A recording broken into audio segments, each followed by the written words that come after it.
Right, so we find out that Sphinx is kind of like the like rogue, non-bureaucratic, secret half-cousin of the OSI. Yeah.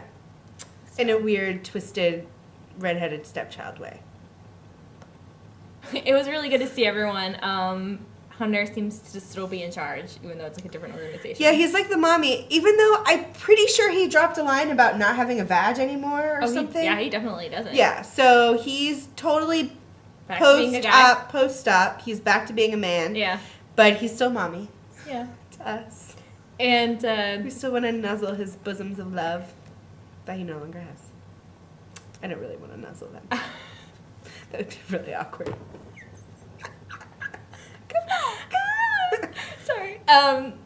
Also, this is really random, but it wasn't it weird that Dr. Venture like didn't really even seem to care at all that Brock had been missing. Not or really. like that he came back. Like I was expecting something or some kind of like little remark, but it's so Dr. Venture to be like, oh, Brock's back. Well, I guess it goes. What the hell took you so long? I had a lot of know. shit to do while you were gone.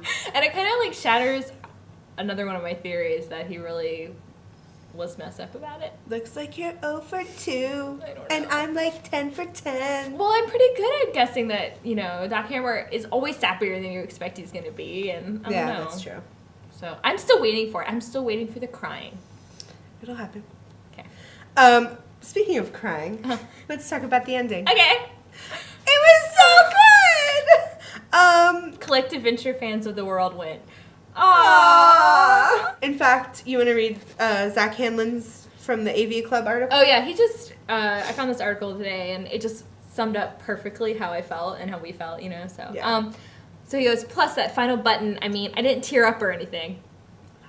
I mean, but in about a minute of screen time, we were reminded at just how ridiculously, absurdly sincere this show can be. You know, when it all comes down to it, the thing that we love the most about this show is how sincere it is and how much you remember that, like, you actually love these characters and that, like, they live in this crazy, crazy world, but they're all really lovable. I know, and you just think, like, even through all the cynicism and, like, all the They're still sarcastic, crazy, naked zombie boys, clones, nudity, butterflies, fighting, guns, transvestites. I mean, like, it's still a really, like, sweet show. And I don't know, I think when I realized how much I loved it, I was like, wait, pause. This is the family I care about more about than, like, any other family, like, on TV or whatever, and how is that possible?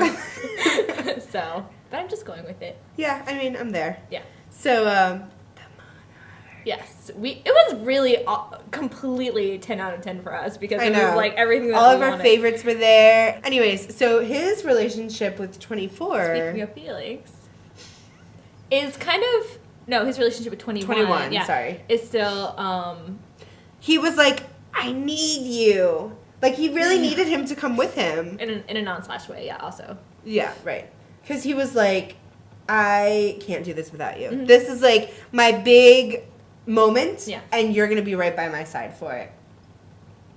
I know He left Dr. Girlfriend in the hover car, flying around the building while he went in with 21. Yeah, because he's like his right-hand man, which is kind of cool. Also, there's like a part where in the same conversation when he's like yelling at him for being late, that he's like, that you realize that 21 keeps saying like, dude, and giving him kind of like a little sass, like, you know, I'll be right here in a minute. there. Yeah. And I remember in past episodes and like from past seasons, him even going, dude, and the Monarch just giving him a look of death and him being like, I mean the Monarch, sir. And now he's like, whatever, it's 21. And now they're just like skipping around together. So, even though I think he totally knows what's up with the skull thing because he sees him talking about it. And he was like, yeah, okay. Yeah, okay. Okay. By the way, the new Flying Monarch mobile. I feel like we should ask our fans to name it. I think that is also another really good challenge. It needs a name. Your homework is to come up with a really cool name that you can use for it, other than the Monarch Mobile or the Monarch's Flying Death Love Fortress. Trap. We went two totally different places with that. We're working on it. Also, what took so long? Of course, I don't know. they need to have a flying. I love that it has no landing gear. What was going on with that? First, like, boom, boom. At first I was like, are they making fun of women's abilities to park? Because, Probably. Or does it just not have a landing gear? So the Monarch gets into business with Monstroso, or King of the Double Cross, as we learn, who is also a supervillain lawyer who is pretty awesome.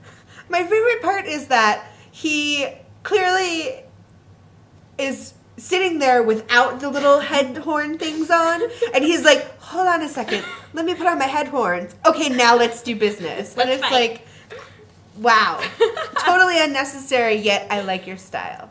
So he helps him give a deep bureaucratic paper cut to Dr. V. But what he doesn't know, unbeknownst to the monarch, is that he is signing away his exclusive rights to Arch, Dr. Venture. So... world crashing! I know. So, luckily the day is saved by 21. Who knew I was ever going to say that? I know. And then we also... So, part of the stipulation is that he gets Dr. V on a zoning violation. Mm-hmm. So, he has to have like 3/4 of his property going to do-gooding and community vigilance and whatnot. And so, this ends up meaning that... so he offers Billy and White a place to stay. And he's like, oh yeah, come live on the compound and do good stuff. And, we'll scratch each other's backs. Yeah. And then they walk in to the abandoned warehouse building that they think is abandoned, which is really the headquarters of Sphinx. And Brock is like, I've been here all along. Mm-hmm. And then they bust out into a musical. Kind of. Oh, by the way, I love White's new nickname, the Pink Phantom. Yeah, it was kind of funny. And then, of course, the Venture brothers venture in at the very end, and... I was like, oh yeah, I forgot you guys weren't in this. Yeah, and they discover the Sphinx, and then they get brainwashed. So it was just pretty much an average day in the life of the Venture brothers. Yeah, pretty much. So... Fun side note? Funnest side note. The Muppets got on Dr. Girlfriend's nerves. And when they did, the monarch says, I haven't been this turned on in like forever. Yes. We were dying with joy. Is this the beginning of the end of the Muppets? That's an excellent question. And I think the answer is possibly. Or they're going to have their own sideshow. Or what is it called? A spinoff? A spinoff. I'm not watching of the Muppets, which is fine with me. Go somewhere else. For the one person who likes you, they can watch your show. I'm really hoping that they get rid of them in some fun, explodey kind of way. Yeah. So. Are you ready for fan mail? Let's do fan mail. I think we only have time for one message today. This is from Matthew. Also, the mid-season finale was basically one big nerdgasm. And there's still a whole half of a season left. That wasn't in the message. Makes me wonder how epic the actual season finale will end up being. More than anything, I think it made me realize just how much I've missed 21 and 24 being together. Almost more than I miss Brock. Honestly, and I miss Brock. A worthy replacement Sergeant Hatron is not. So I hope we get to see more of the Ghost 24. And how crazy is it that we get both Captain Sunshine and Monstroso this season, because they're both characters that have been mentioned but never seen. Yeah. I never thought we'd actually see these characters, and they were just mentioned offhandedly, but even Speedy comes back. Yay! So amazing fan mail. Thank you, Matthew. Yeah. I really enjoyed it. Me too. Especially the nerdgasm part. Me too. Yes. So we are going to sign off. We're going to take a little break for the holidays.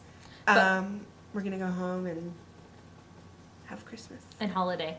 And so, holiday by the way, happy holidays. Look at our tree. From Very Venture Podcast. That's the wrong way. You went like this way. Yay! Okay. So we will be taking a little hiatus for the holidays. However, we will be back for some exciting mid-season breaking shenanigans. Some lull action. Shenanigans. Yeah. There might be a blooper reel in the works.